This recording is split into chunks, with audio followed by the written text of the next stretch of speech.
Mesdames, Messieurs, c'est toujours un réel plaisir de se retrouver avec vous dans le cadre de ce grand magazine. Oui, ça fait débat.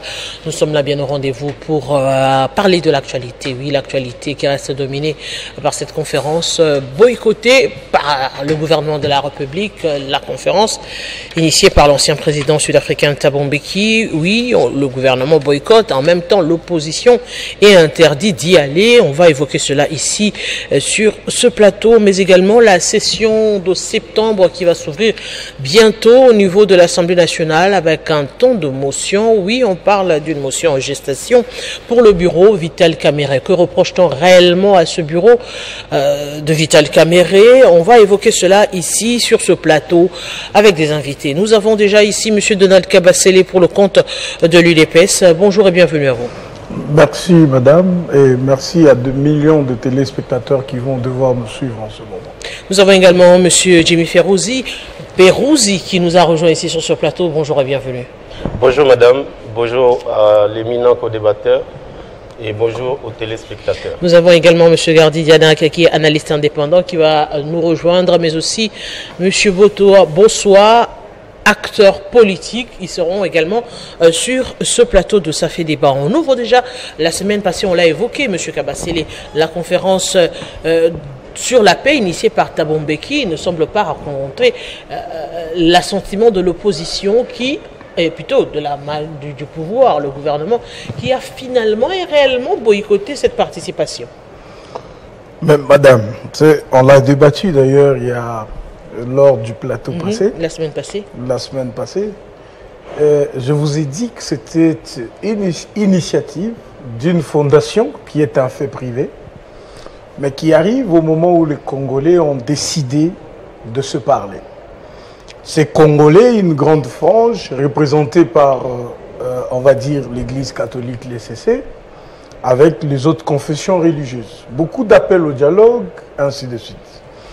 Comment comprendre que pendant que tout est en train de se formaliser autour de la SENCO-ECC, avec les églises de réveil et les autres églises qui ont accepté finalement l'initiative et qui sont en train de pondre un cahier des charges, comment comprendre que subitement, alors que tous les rebelles et leur chef de file, qui est Joseph Kabila, ils ne juraient que par la SENCO-ECC.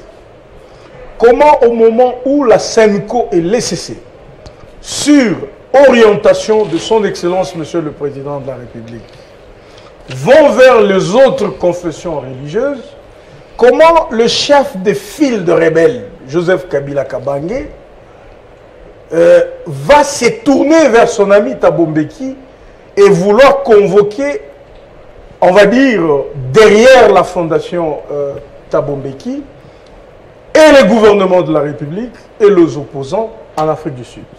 Donc vous comprenez que c'est malaisé pour un gouvernement d'abord responsable, je vous l'ai dit, de répondre à une invitation qui est apparue dans les réseaux sociaux. Et vous interdisez aussi l'opposition d'y aller. Mais parce qu'on parle de la République.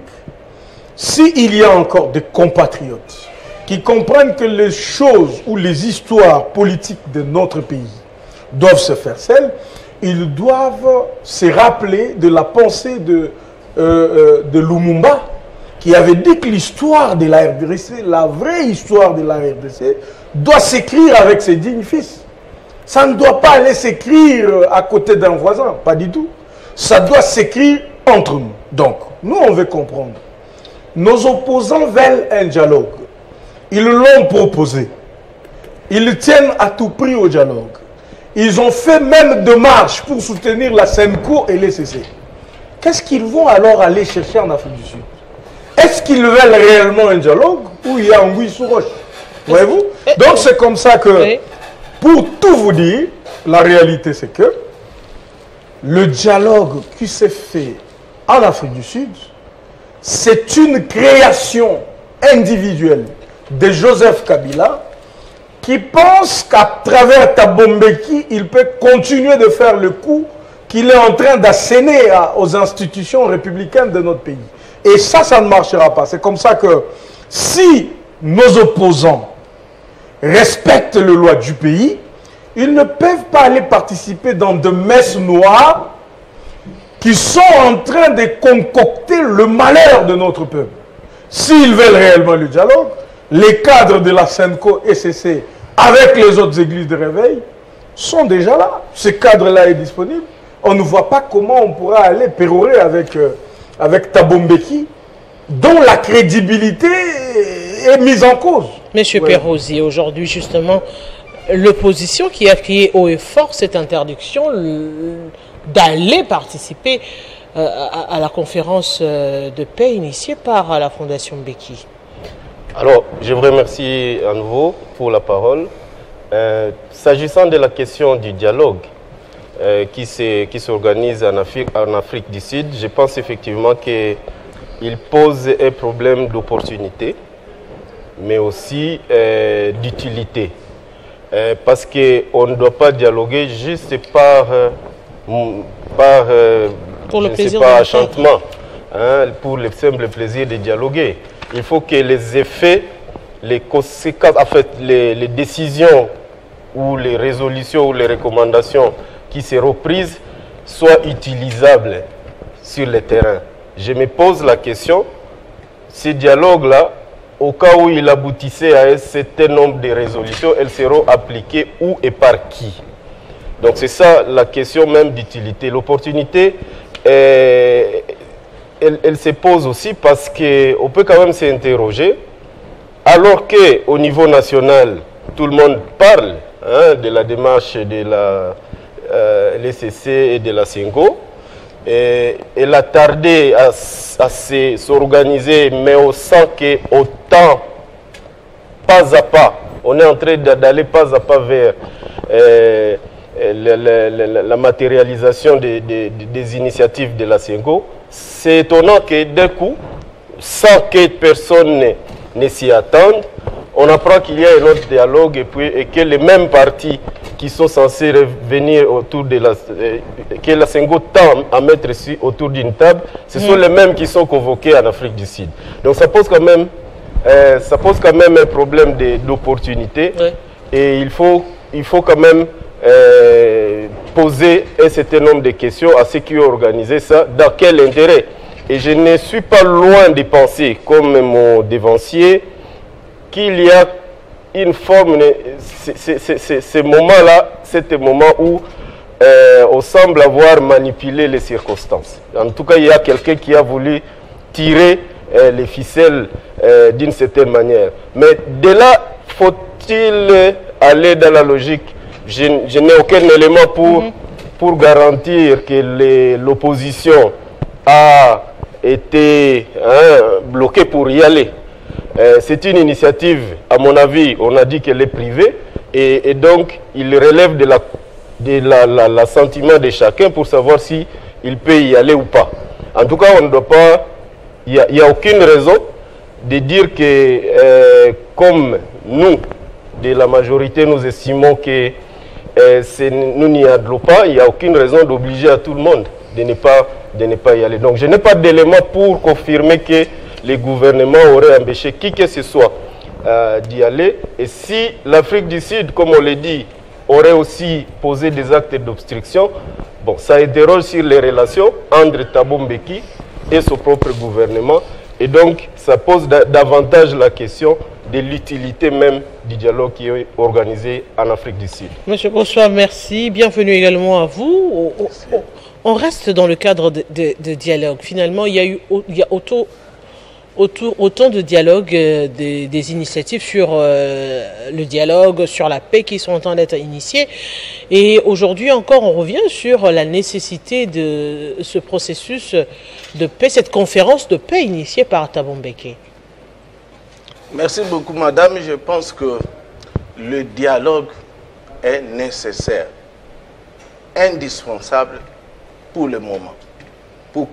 Pourquoi? Parce que l'Est de notre pays est occupé et que la voie militaire n'est pas indispensable pour ne pas perdre de vies humaines. Que le dialogue fait partie d'un processus de règlement de conflits sur la voie diplomatique. Alors, qui a qualité d'organiser un dialogue. D'un côté, il y a les blocs des opposants, soi-disant opposants, mais armés, commandités par les pays voisins. De l'autre côté, il y a des vrais opposants qui sont contre le pouvoir actuel. Et que dans ces climats-là, nous ne pouvons pas terminer la guerre par des armes parce qu'il y a trop de mécontentement. Dialogue de Sun City.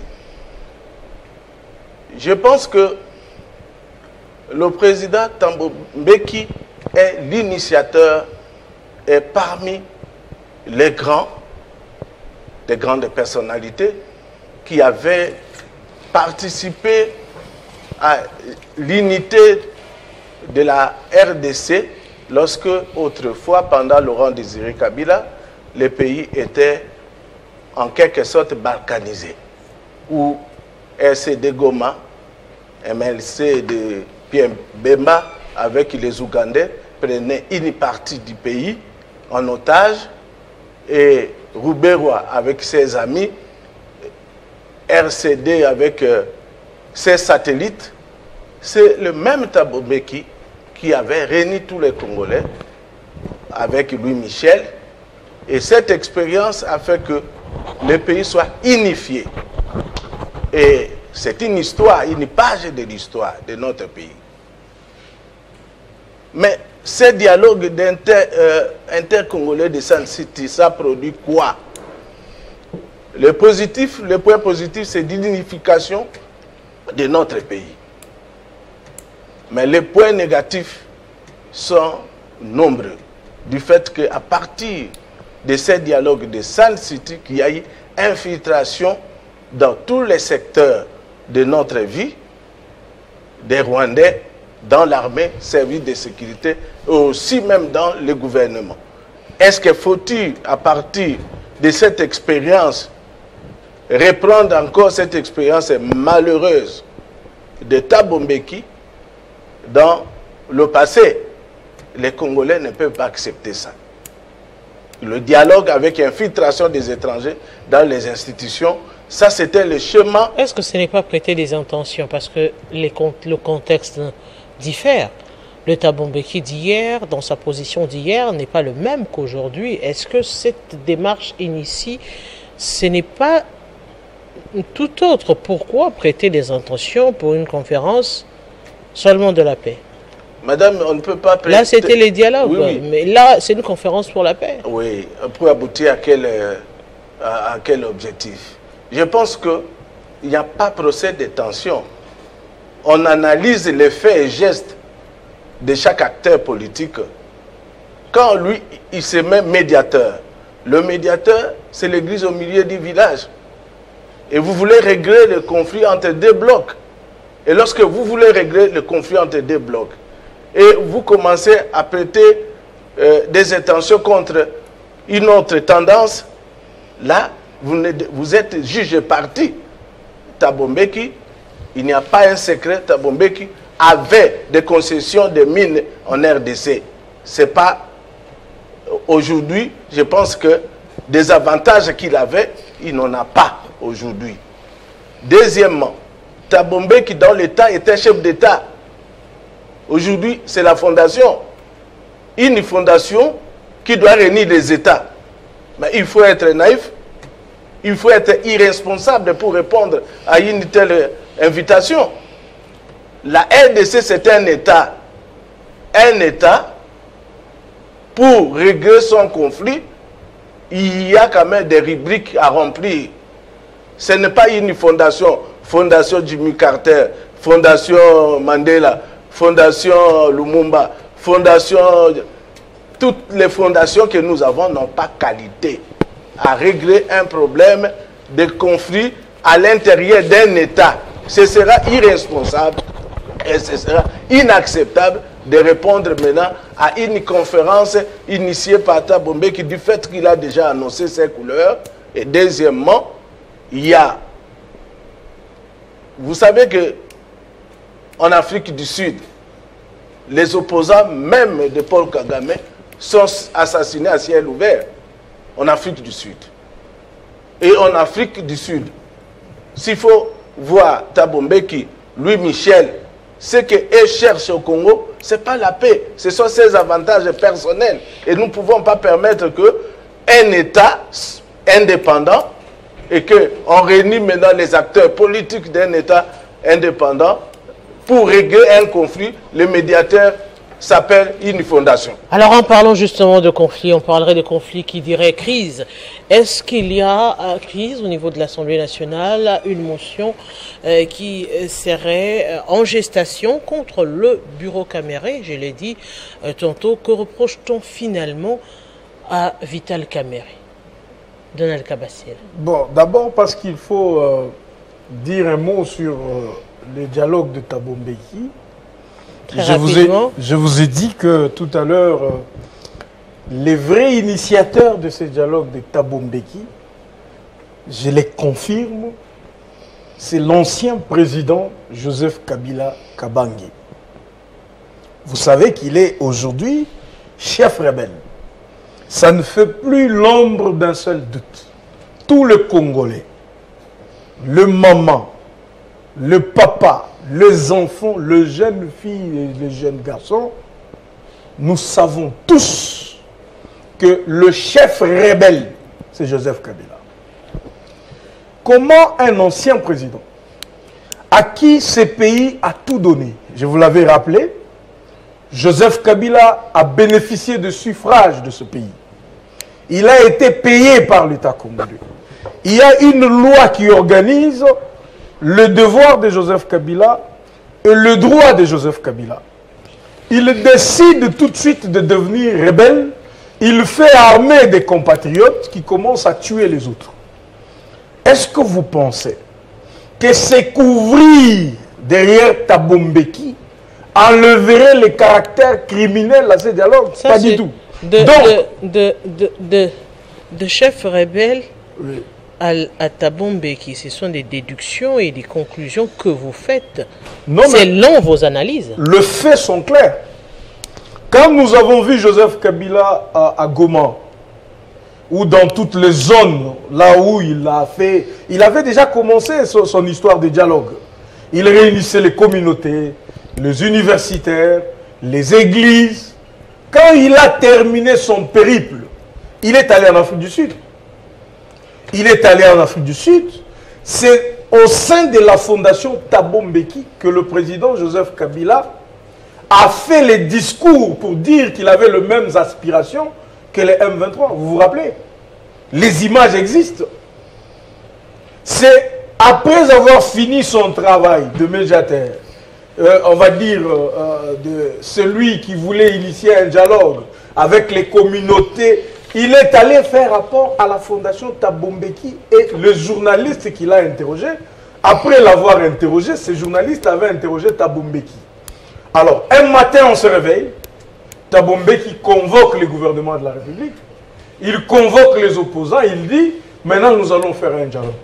Comment pouvez-vous donner du crédit à un tel médiateur? Encore qui s'improvise avec une fondation qui est un fait privé. Donc, les compatriotes doivent le savoir et c'est très important. L'initiative du dialogue entre Congolais est une initiative louable. Le gouvernement de la République n'est pas contre le dialogue. Le gouvernement de la République n'est pas opposé que les Congolais se parlent entre eux. Mais il y a des Congolais qui, eux, dans leur devoir, ne sont pas autorisés à faire ce que tout le monde ferait, comme Joseph Kabila. Voyez-vous? Donc, une initiative qui viendrait d'un ancien président, qui est devenu chef rebelle, il prend les armes, il tue les compatriotes.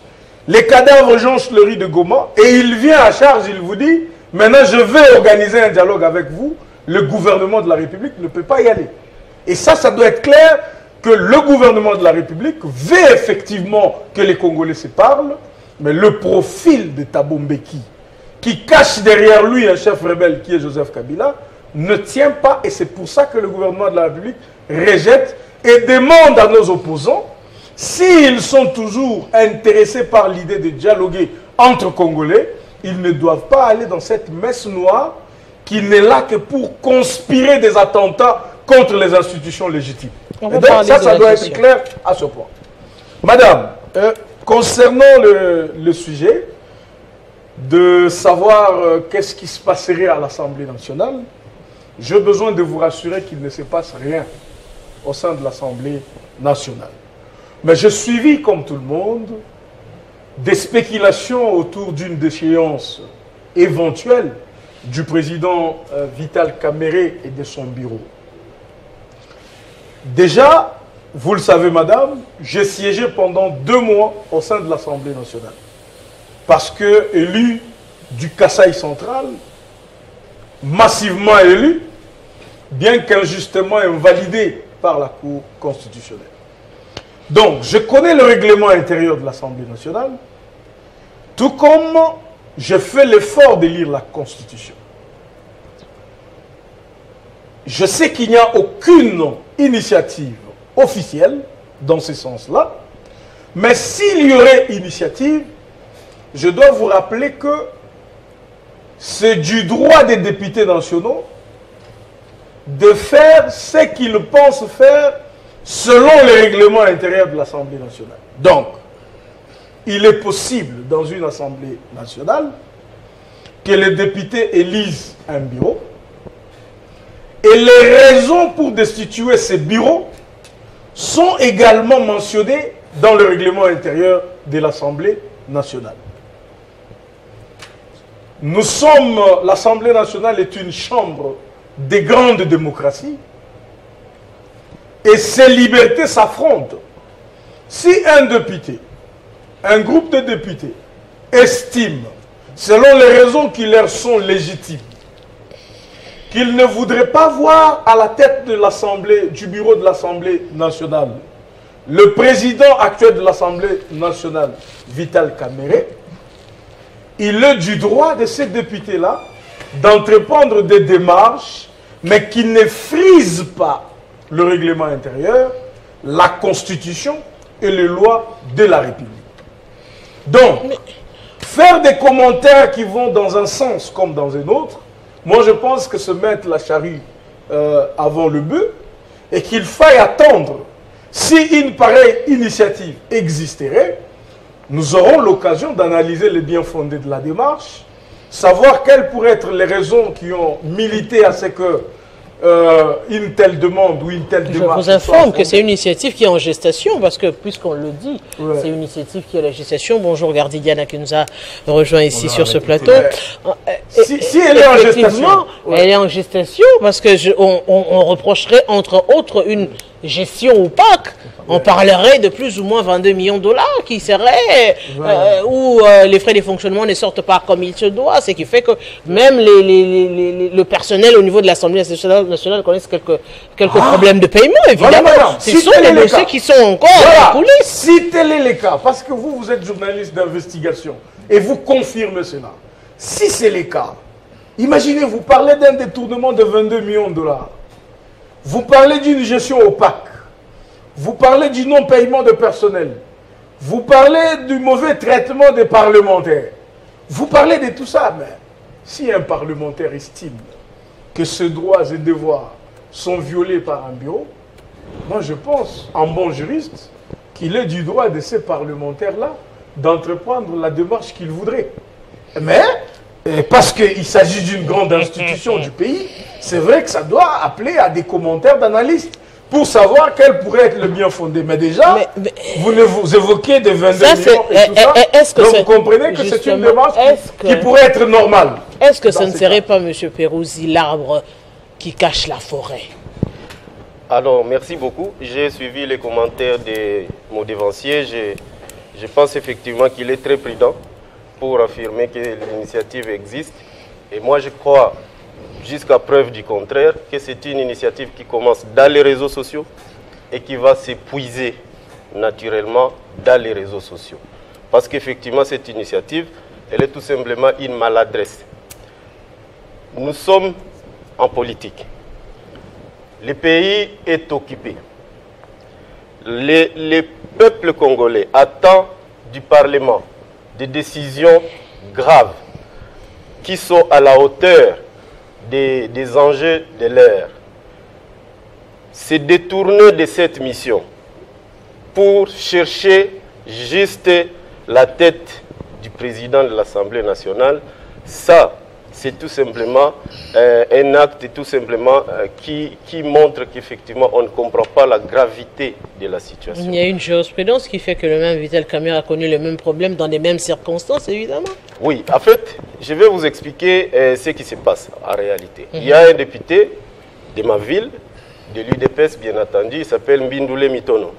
Il passe sur Jeune Afrique, parce que c'est lui qui crédibilise l'existence possible de cette pétition, et il fait croire qu'il aurait rassemblé 131 signatures.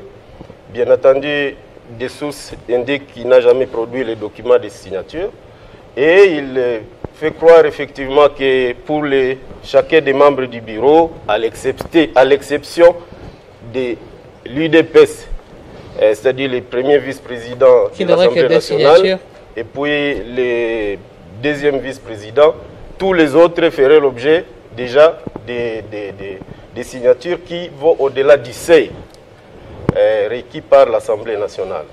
Donc c'est comme ça que tout commence.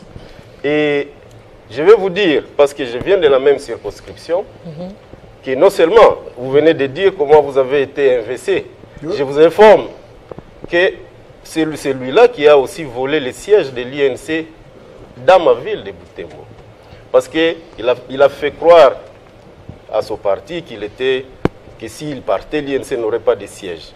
Et nous l'avons battu aux élections. Nous avons eu 19 000 voix. Lui n'a eu que 14 000 voix. Et il a été simplement parachuté au niveau de la plénière de la CENI. Parce que si vous voyez le parcours de l'ensemble du processus électoral, il n'est jamais apparu.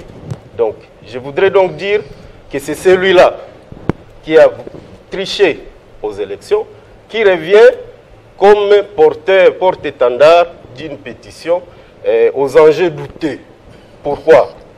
Parce que depuis le mois de juillet dernier, tout le monde est informé, le bureau de l'Assemblée nationale a dépêché des missions d'enquête parlementaire dans plusieurs établissements publics, notamment à la DGDA et aussi au CAMI.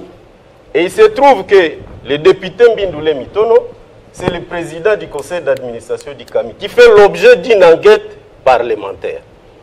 Je relève que déjà à ce point, il y a un conflit d'intérêts flagrant. Parce que si un membre du conseil d'administration d'un établissement sous contrôle parlementaire peut, avant même que les rapports de la mission parlementaire ne soient déposés, commencer à s'apprendre au bureau de l'Assemblée nationale, cela signifie qu'il a peur, il a des choses qu'il se reproche par rapport au contrôle qui est en train d'être effectué chez lui. Je le dis, je ne connais pas déjà les tendances du contrôle, mais il y a à croire que quelque chose fait peur. Vous voyez aussi la vacuité même des motifs. Vous voyez que là, sur cette table, on est en train de spéculer. Est-ce que vous avez déjà lu cette pétition? Personne sur cette table ici n'a lu cette pétition, parce que c'est une histoire où on ne sait absolument rien. Quand vous parlez de 22 millions, ça, ce sont des histoires des réseaux sociaux. Est-ce que vous avez lu ça dans cette pétition? Donc, et d'ailleurs, dans son interview au niveau des Jeunes Afrique, tout le monde aura remarqué aisément qu'il n'a parlé que des signatures, soi-disant qu'il aurait obtenues, alors que nous avons des informations contraires. Il n'aurait même pas atteint 42 signatures. Mais il a fait croire au contraire. Moi, je le connais, on est de la même ville, je connais effectivement que... Mais ça n'exclut pas, M. Gardidiana, ça n'exclut pas qu'il y ait des choses à reprocher aux membres du bureau. Non, la vraie question, ce serait, est-ce que les faits qu'on est en train de reprocher au bureau la question sont vrais ou fausses? La question, c'est quels sont ces faits? C'est pour cela que moi, je pense que mon dévancier a eu raison, s'il vous plaît, a eu raison de dire nous sommes encore dans un vide. nous sommes en train de discuter du néant. Parce que pour que même le débat ait lieu, il y a un préalable, c'est que cette pétition doit être déposée. On ne sait même pas si elle existe, on ne sait même pas si elle sera déposée. Monsieur Gardidiane. Bon, merci pour la parole, Arlette Boutella. Je crois que je vais saluer, par principe de politesse, mes co-débatteurs, surtout Maître Donald Kabasele, que j'ai vu il y a longtemps.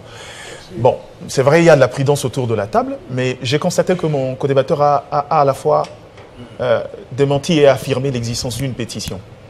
Quand il dit qu'il aurait récolté moins de 40, moins de 40 ça veut dire ça qu'il y en voudrait a. dire qu'il y a, ça existe. existe.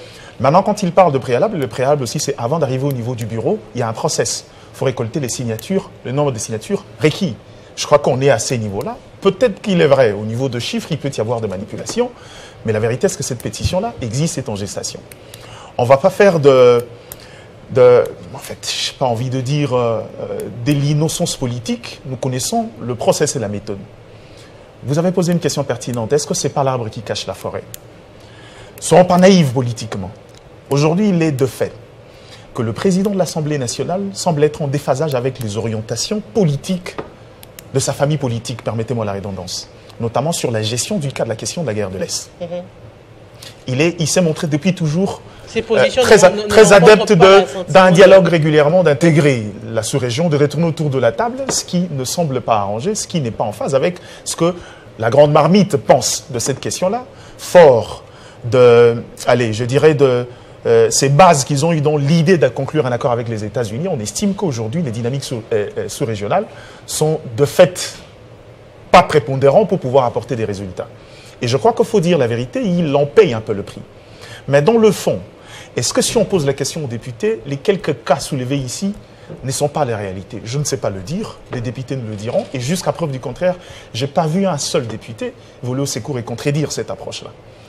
Qu'il n'y ait pas encore des signatures, mais la vérité c'est que cette pétition existe. Moi, je peux évoquer de fait. C'est vrai que la pétition, de manière formelle, n'est pas encore déposée, mais la signature, aujourd'hui, entre guillemets, on parle de 121, contrairement à 135 qui a été avancé, ce qui prouve à suffisance qu'il y a eu un peu de enchères montées de la part de l'initiateur, qui, lors de l'interview à Jeune Afrique, parlait déjà d'un nombre, mais qui, après, s'avère être un peu moins que ça. Ça ne sera pas faute d'adhésion. Aujourd'hui, au niveau de l'Assemblée nationale, c'est vrai qu'il y a beaucoup, un peu de cette forme d'hypocrisie parce qu'on sait qui est Vital Kamerhe. Ce n'est pas un politique de coin de la rue qu'on peut facilement engager un combat frontal et espérer tenir. C'est un loup politique où, s'il faut porter un coup, il faut beaucoup de munitions, beaucoup de tact, beaucoup d'intelligence. Et on ne va pas leur reprocher de vouloir être un peu méticuleux dans la procédure. Malheureusement, c'est maintenant la place publique. La preuve, lors d'un récent événement, Vital Kamerhe, dans ses habitudes d'être taquin, il a dit à Mbindoulé en face. Je suis au courant de la pétition qui arrive, mais soyez rationnels. Il l'a dit en face, témoin présent. Ça veut dire qu'il a vent de ça et que ce n'est pas un enfant qu'on pourra facilement évincer. Et donc, ne reprochez pas aux autres d'utiliser d'autres stratégies de pouvoir y aller. Mais dans le fond, madame, il y a beaucoup de... Je voulais dire, est-ce que cette situation ne va pas permettre politiquement d'en profiter, alors que l'on sait que Vital Kamerhe n'est pas aussi facile à manipuler, n'est pas aussi facile à dompter également avec les positions actuelles par rapport à la crise sécuritaire actuelle au pays. Moi, la grande question que je me pose, c'est que est-ce que l'autorité laissera faire vu le contexte?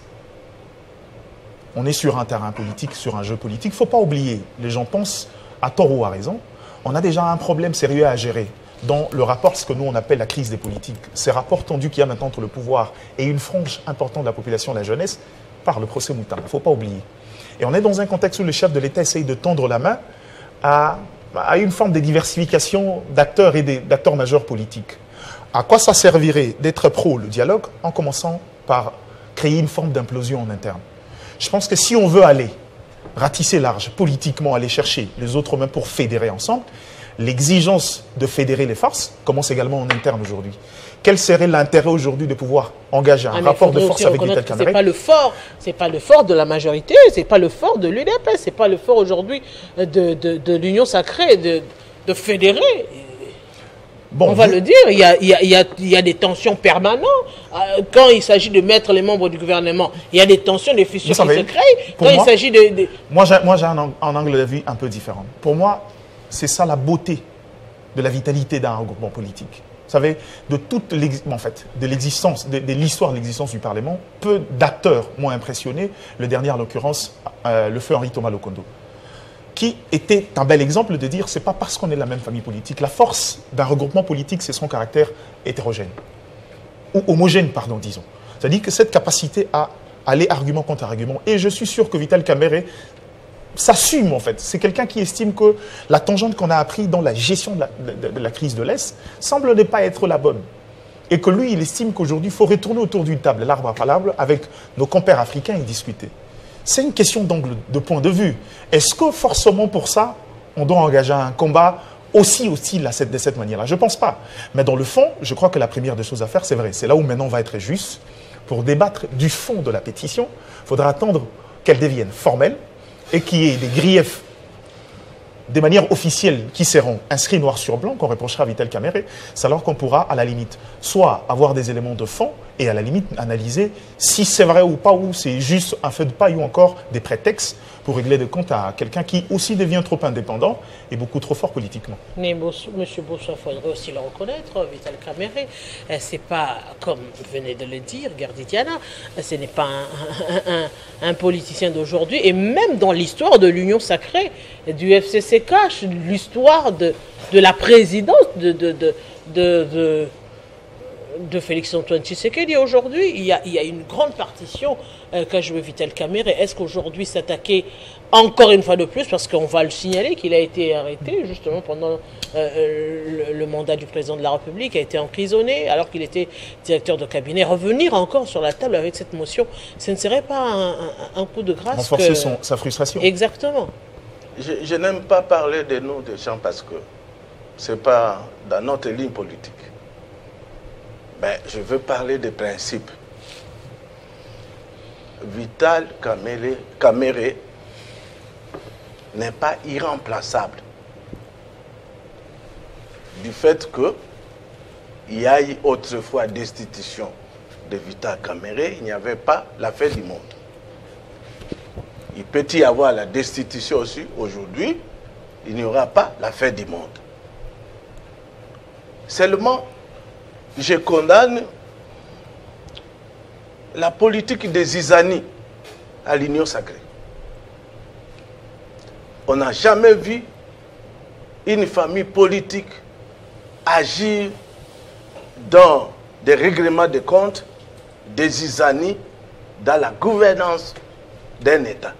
Et surtout, quand la République est en guerre, il y a des comportements à observer dans les chefs des autorités d'un regroupement politique. Qu'est-ce qui est essentiel pour le moment? C'est la fin de la guerre. Faut-il créer des tensions au niveau de la ville de Kinshasa? Est-ce que la destitution, la finalité, les objectifs des initiateurs de cette pétition, est-ce pour protéger la République ou alors pour créer des tensions? Moi, je remarque que l'Union sacrée a des acteurs qui maîtrisent bien la politique de tension que la politique de résolution des conflits. Et ça, c'est condamnable quand on gère un État. Et surtout, l'État en guerre. Vital Kamerhe, son comportement, sa gestion. Si sa gestion est opaque, les députés ont le droit de les destituer. C'est le droit des députés. Et la pétition est constitutionnelle. On ne peut pas empêcher un député de pouvoir initier une pétition. Mais initier une pétition ne dit pas aboutir au résultat. Ça, c'est autre chose. Mais, s'il faut reprocher à Vital Kamerhe, qui est vierge, qui travaille bien pour le moment? C'est une interrogation. C'est pas parce que les autres ne travaillent pas bien non plus, sinon vous allez revenir à cette question que le jeune disait, pourquoi avoir condamné Moutamba alors que Madame, tous sont en train de reviens. voler. Madame, je reviens. Je pense que la politique de sanctions, c'est une politique qui redresse la société. Quand n'importe qui, Vital Kamerhe, ou Premier ministre, n'importe quelle personne, une fois commettre un délit, il doit recevoir des sanctions pour que le pays avance. On n'a pas besoin des noms des individus, on a besoin que le pays avance. Mais il faut qu'on se regarde. Est-ce que le Parlement ici travaille bien au profit de la population? Quel est l'apport de ce Parlement pour la bonne marche des institutions? Pourquoi il y a toujours des magistrats qui agissent pour arrêter les voleurs, les détourneurs à gauche, à droite? Il n'y a pas un contrôle parlementaire sérieux, capable maintenant de pouvoir sauver la République. Le Parlement ici, combien de ministres qui ont été destitués par une action parlementaire? Parce que le contrôle parlementaire fait partie maintenant de l'exercice des députés. Pourquoi ils ne le font pas? Et les résultats, c'est quoi? C'est toujours des combines pour aboutir à un blocage quelque part. Quand on parle, madame, Oui. je pense que dans les États communistes, les députés ont 5 ans de mandat. Mais si tu ne travailles pas bien, c'est le peuple qui va te chasser là-bas et on remplace par une autre. Et je pense que c'est le droit des députés, un droit constitutionnel, d'initier une pétition, de destituer les bureaux si les bureaux ne travaillent pas bien. On ne peut pas empêcher, mais mon ami de l'INC, j'ai compris sa difficulté. Mais non, il évoque également des éléments de taille, de non, conflit, ce j'ai compris sa difficulté d'intérêt qui peut remettre en cause l'idée. Non, oui. le problème c'est quoi? Le problème c'est que il a nié la pétition et il a filmé la pétition dans... Je pense que ce n'est pas juste. La pétition existe. Cette pétition, il y a... Tous les Congolais sont au courant de ça. Mais il est nécessaire de pouvoir examiner la nécessité de pouvoir agir avec intelligence pour éviter des tensions. Parce qu'on parle de dialogue à gauche, on parle de la réconciliation à droite, mais en même temps on crée des tensions. Mais et c'est la manière, une bonne manière de gérer le pays. Là maintenant, il faut que les gens soient sérieux. C'est là maintenant, M. Kabassé. On doit apprendre à être sérieux. On évoque le côté politique de la chose.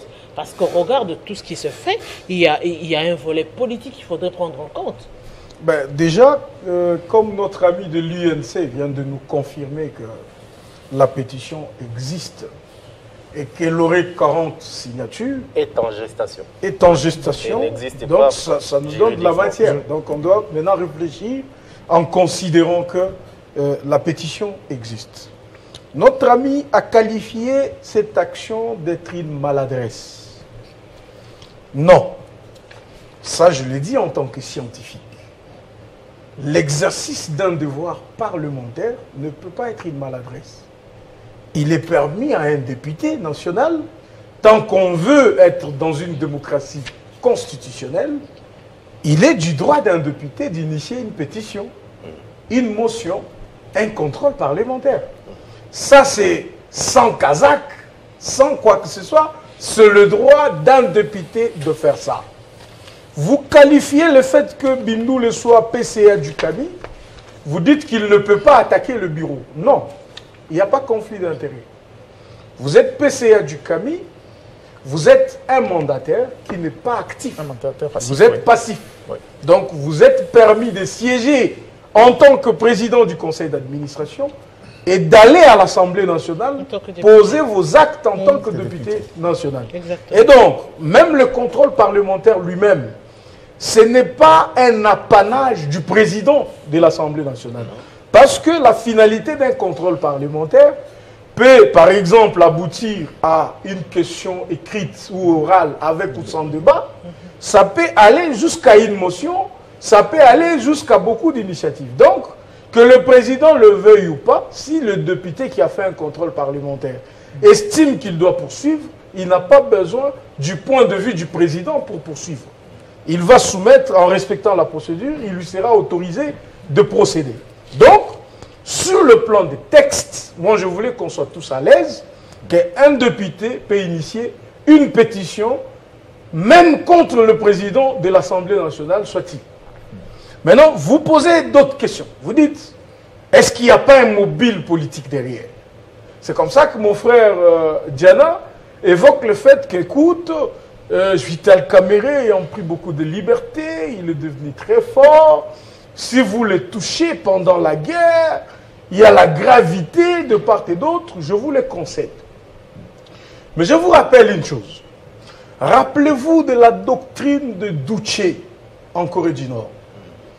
Pendant la guerre de Corée, on est en 1953, 1950-1953. Juché. Vous voyez, ils ont décidé d'être indépendants. Mais c'était pendant la guerre que les grandes décisions ont été prises. Donc, nous avons souvent l'habitude de considérer que si nous sommes pendant la guerre, les grandes décisions ne doivent pas se prendre. Non. Moi, je suis de ceux qui pensent que c'est pendant la guerre que des très grandes décisions et les décisions les plus chirurgicales doivent être prises parce que cela détermine l'avancée ou l'avenir de tout un pays.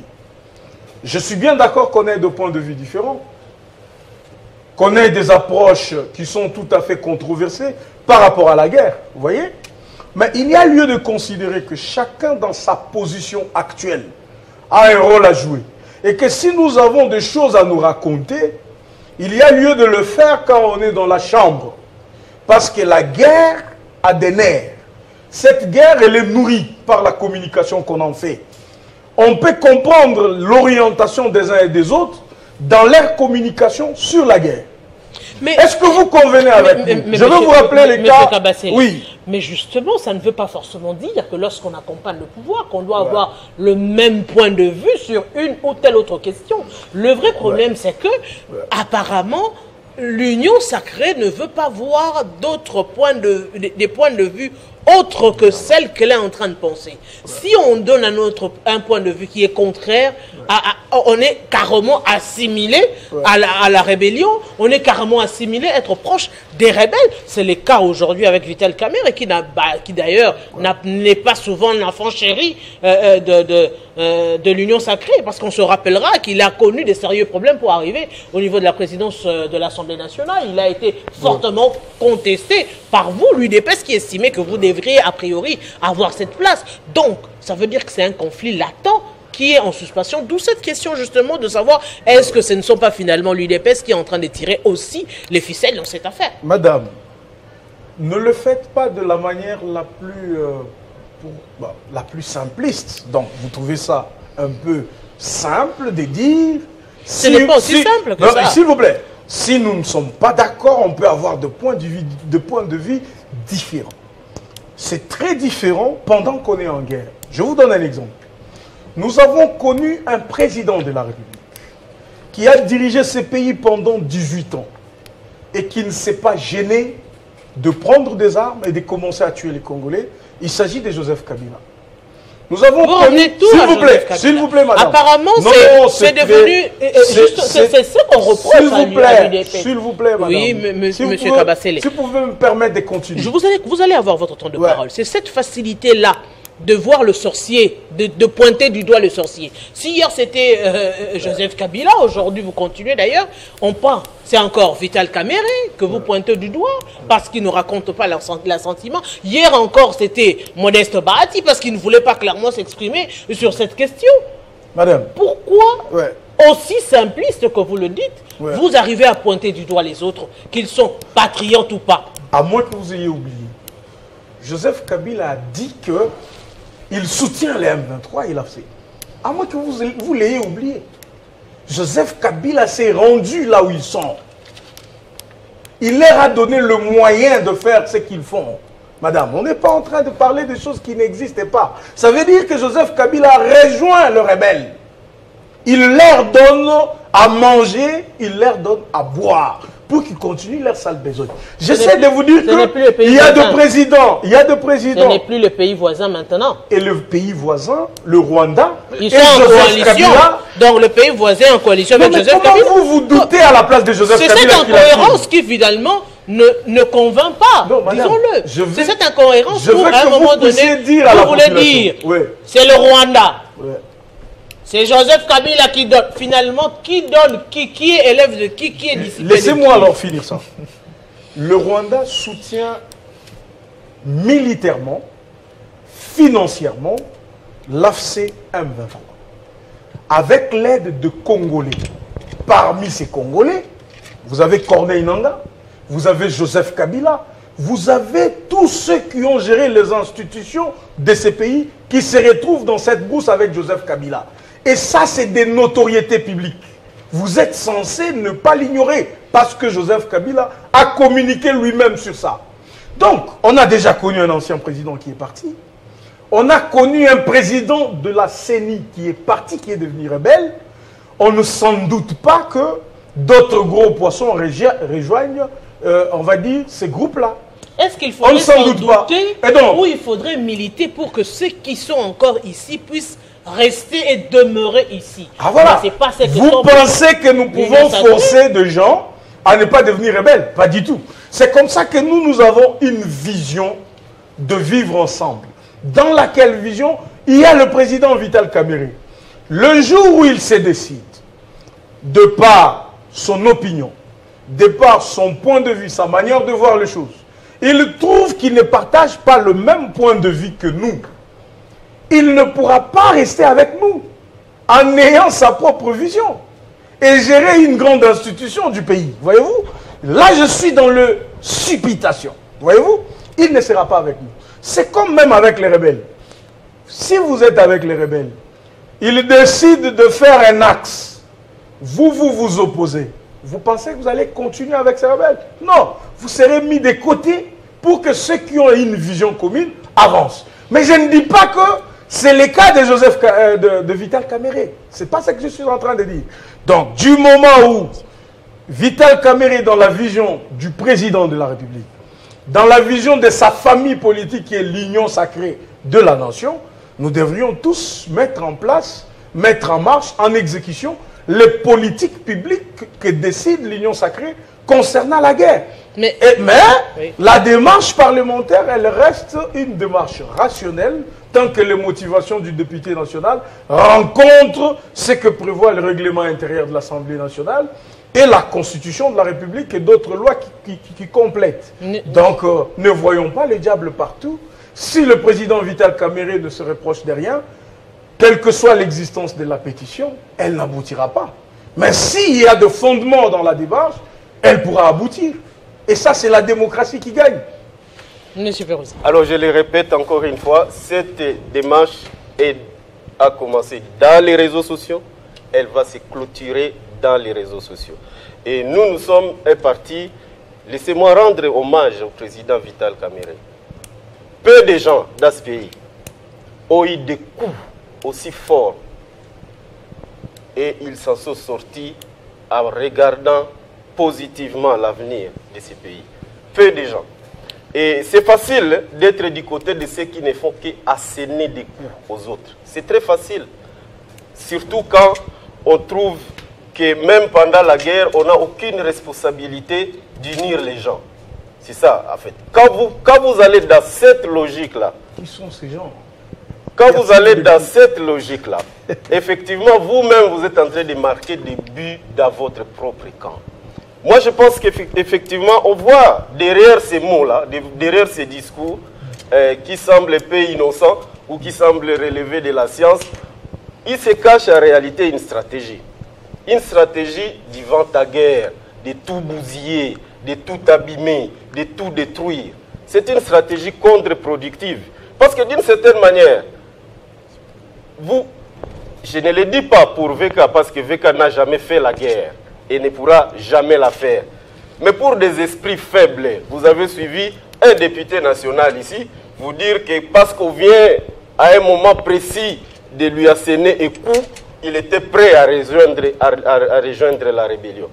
Donc ne posons pas des actes supplémentaires qui poussent les gens à s'interroger si ce n'est pas finalement ce que vous voulez, en fait. Donc moi je pense qu'il y a quand même un sérieux problème dans ces contextes-là. VK a tout donné pour ces pays. Et il est parmi des personnes qui ont un grand cœur. Parce qu'il y a des choses que peut-être moi, humainement, si j'étais à sa place à des moments précis, je pourrais craquer, en fait, et dire des choses. Mais lui, il a toujours eu de la hauteur. Il se bat, je suis sûr, contre ses propres émotions. En tout cas, c'est ça la grandeur d'esprit qu'il faut connaître chez VK. Alors, revenons un peu sur la question de l'existence ou non de la motion. La pétition ne pourra exister juridiquement que lorsqu'elle aura atteint le nombre de signatures et lorsqu'elle sera effectivement déposée. Donc tout ce qu'on nous raconte, 21, 121, ainsi de suite, ce sont des supputations. Est-ce que vous avez vu ces signatures? Mais puisqu'il y a déjà 40, vous évoquez plus ou moins 40, ça veut dire que oui, le problème, dans tous les cas, c'est juste en gestation, c'est tout. Et elle va se terminer en gestation. Je vous le confirme sur cette table ici. Et ça m'étonne. Hein? Moi, j'aurais aimé que mon confrère de l'autre côté s'inquiète que des responsables des entreprises publiques ou des établissements publics sous contrôle parlementaire s'autorisent, en fait, pendant des moments où ils sont sous contrôle parlementaire, de s'apprendre au bureau qui a mandaté les députés pour ces contrôles-là. D'ailleurs, il y a une question même de moralité qui pourrait se poser plus tard. Ces cumuls-là, est-ce qu'il faut les maintenir? Dans la mesure où, à des moments précis, quelqu'un peut couvrir, peut s'opposer au bureau juste pour empêcher un contrôle parlementaire dont il a peur des résultats. C'est-à-dire, au cas où, par exemple, une hypothèse, au cas où on aurait découvert déjà des choses là-bas, par exemple, vous préféreriez utiliser votre mandat de député, parce que le cumul est autorisé, pour essayer de bloquer ou de procéder par une forme de chantage contre les bureaux. C'est le cas ici.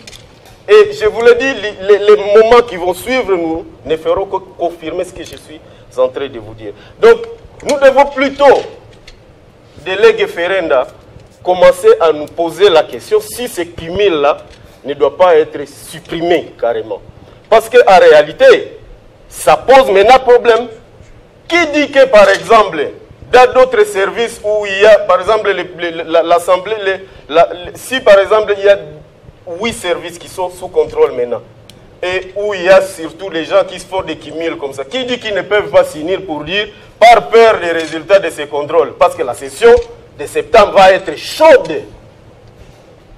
Ils s'unissent pour bloquer les bureaux afin que les rapports qui sont censés faire l'objet des débats ne puissent plus être déposés et puis ne puissent pas être discutés. C'est un problème de moralité publique, c'est un problème de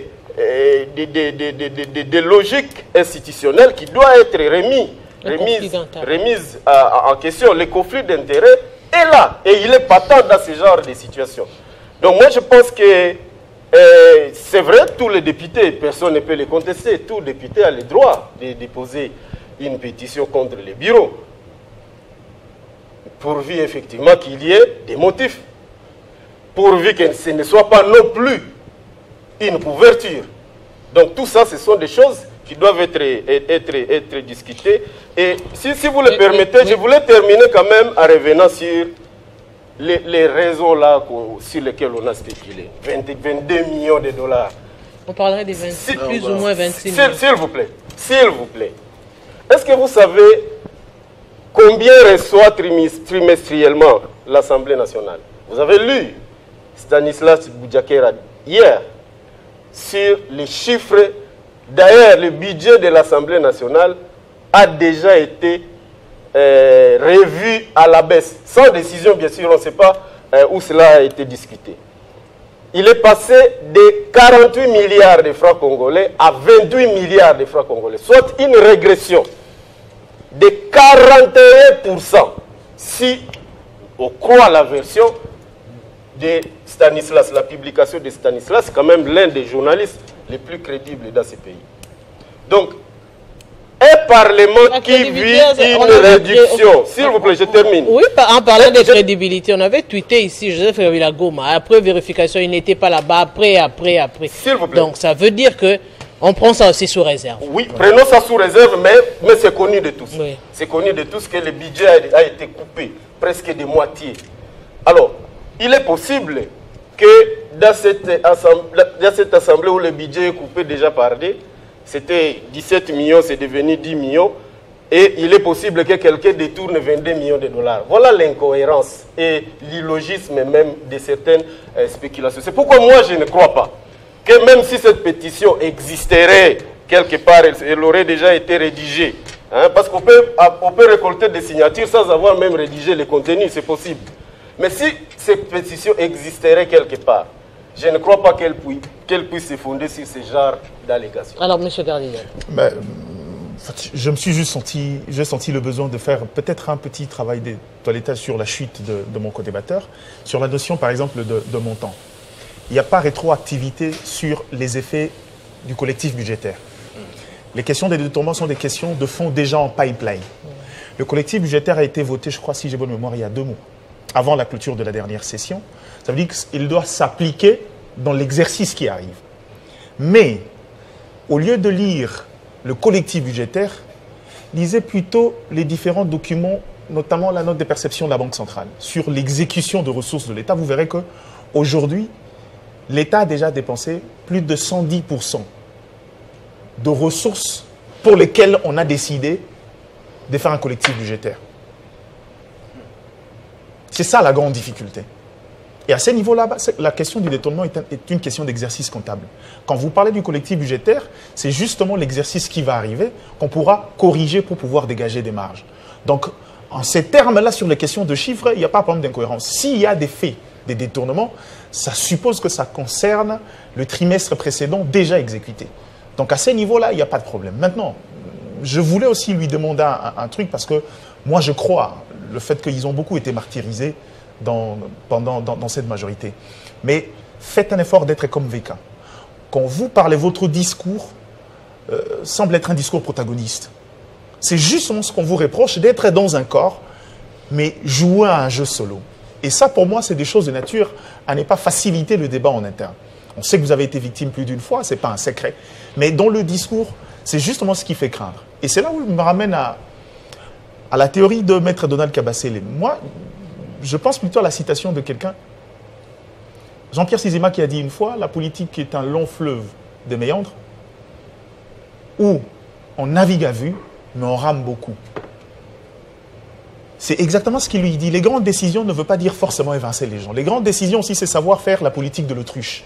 On s'est dit, on est en déphasage avec notre partenaire ici, mais pour des raisons d'ordre sociétal, pour des raisons de contexte politique, faisons cette politique d'autruche-là. On garde et attendre le moment convenable.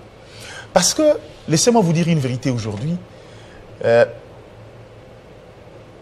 petit à petit, la plupart des décisions, pas forcément le chef, mais la plupart des gens qui l'entourent, sont en train de créer une sorte de fossé entre lui et la population. C'est l'année du fait également des décisions à côté. Je comprends que monsieur à côté parle aussi d'une famille politique Monsieur Bossois. Monsieur Bossois parle d'une famille politique qui est constamment dans les désordres à gauche, à droite. Il y a beaucoup trop pas de liberté, mais de libertinage au niveau de l'Union sacrée. Et ça, malheureusement, je comprends la nécessité du chef dernièrement de rappeler à l'ordre, parce que les enjeux, le contexte sont différents. Mais en interne aujourd'hui, je crois qu'une fois de plus, je suis d'accord, et je suis heureux que Maître Donald revienne sur les caractères passifs, un conseil d'administration est un organe de contrôle et qui ne gère pas au quotidien. En réalité, quand on parle d'un détournement dans un portefeuille, dans une entreprise, c'est le comité de gestion et le conseil d'administration et supra. Mais moi, je suis d'accord avec vous dans l'idée de ce conflit-là. Je pense que pour moi, à un moment donné, parmi les incompatibilités, il faut annexer également cette question-là. Pas parce qu'il y a des dangers directs, mais au regard de la culture politique, de la mentalité de politique congolais, je pense qu'il faut carrément fermer cette porte-là. Mais aujourd'hui, dans ce sens-là également, il n'y a pas que le Camille. Le contrôle parlementaire, c'est sur 70% de portefeuille de l'État. Donc on va dire que c'est un travail collectif qui n'est pas un travail du bureau, mais un travail de l'institution Assemblée nationale. Or, le mandat parlementaire est un mandat collectif. Et à ce niveau-là, on peut soulever quelques cas d'exception, mais on ne dira pas que le bureau ira, chaque initiative qui ira dans le sens de contredire le bureau sera forcément liée au fait qu'on contrôle de l'autre côté, même si on ne peut pas exclure. Donc pour moi, c'est un peu, ces jeux de sémantique nous rendent la tâche difficile. Il y a eu une pétition, c'est comme je dis. Elle existe, mais elle est encore informelle. Pourquoi informelle? Parce que c'est un jeu politique. Avant de pouvoir arriver au niveau du bureau, il faut récolter les signatures. On parle de 121 signatures. C'est vrai, on est encore au niveau embryonnaire. Mais le problème n'est pas là. Faisons aussi la part des choses. Est-ce que la gestion de l'Assemblée nationale aujourd'hui, si on y va là-bas, les choses sont clean? Il ne faut pas oublier les trois grandes institutions les plus budgétivores. La présidence, l'Assemblée nationale en second lieu, la primature également. Mais entre parenthèses, donc il est de bon droit qu'un député s'interroge. Allez poser la question sur les émoluments aujourd'hui, les députés souffrent aussi. La rémunération des députés n'est plus aussi aisée qu'autrefois. Si ça arrive aux fonctionnaires, bon, si ça arrive aux députés, à combien de forte raison aux fonctionnaires? Maintenant, le process, madame, pour chuter. Oui. Le process, moi j'aurais souhaité. Mais les frais de fonctionnement, c'est aussi pour le personnel de l'Assemblée nationale. Moi j'aurais souhaité, au lieu d'aller sur une pétition, un député a plusieurs autres mécanismes pour pouvoir interroger les bureaux sur des questions de gestion. Est-ce qu'il y a eu une démarche interne dans le sens pour dire qu'il y a eu la résistance de la part du bureau et que finalement on décide d'aller défier les bureaux en engageant la responsabilité de la plénière? Ça, c'est toute la question que je me pose, mais je n'ai pas encore de réponse. Mais entre guillemets, il faudrait aussi le dire que actuellement, que ce soit, je ne sais pas, la gestion, ça se passe comment au niveau de l'Assemblée nationale et le Sénat? Le Parlement, il est très sale. La cour du Parlement, il est hyper sale. C'est une mosaïque. Très sale, il faut le dire. Des immondices qui traînent dans la cour. Il y a les bus Transacadémia qui commencent à dormir là-bas. Qui est devenu un parking. Qui est devenu carrément un parking pour le Transacadémia. Il y a également toutes les églises aujourd'hui. Même si vous passez maintenant là-bas, vous verrez un podium aménagé et qu'on sort presque chaque dimanche. Il y a des églises qui ont remplacé carrément le stade des martyrs et autres. Comment ces ressources sont-ils utilisées pour avoir un parlement, la cour du Parlement aussi sale que ça? Ce sont des grandes questions. Donc c'est une question de bureau, la pas session de caméra en tant qu'individu. Oui, au retour, j'espère qu'ils vont résoudre cette question. Nous sommes arrivés vraiment à la fin, on a débordé. On a réellement débordé, oui. Complètement débordé, il n'y a pas de mot de la fin. Il est 17h15. Merci beaucoup, M. Diana, M. Bossois, M. Tabatsele et M. Perouzi. Eh bien, nous le disons, c'est en gestation. Nous attendrons justement avoir cela pour connaître l'aboutissement. Nous vous disons un grand merci. On va revenir la semaine prochaine. Grand merci à vous, le téléspectateur. À la prochaine.